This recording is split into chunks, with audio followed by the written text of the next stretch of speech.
જય હિન્દ ખેડૂત મિત્રો, વિડીયોમાં તમે આઈસર 368 ટ્રેક્ટર જોઈ રહ્યા છો. તે નિલેશભાઈને વેચવાનું છે.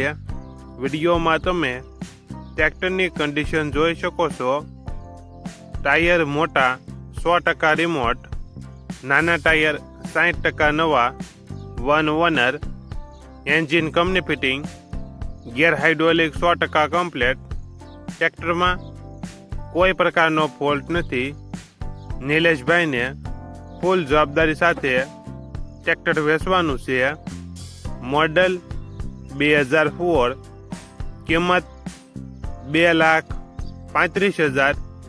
કિંમતમાં ફેરફાર કરી આપશે. આ ટ્રેક્ટર તમને ક્યાં જોવા મળશે તેની વાત કરવામાં આવે તો પ્રોપર અમરેલી જિલ્લામાં જોવા મળશે. ટ્રેક્ટરના માલિકનો નંબર નીચે આપેલો છે, ત્યાંથી તમે વધુ માહિતી માટે માલિકનો કોન્ટેક્ટ કરી શકો છો અને તમારા વધુમાં વધુ મિત્રોને વિડીયો શેર કરો.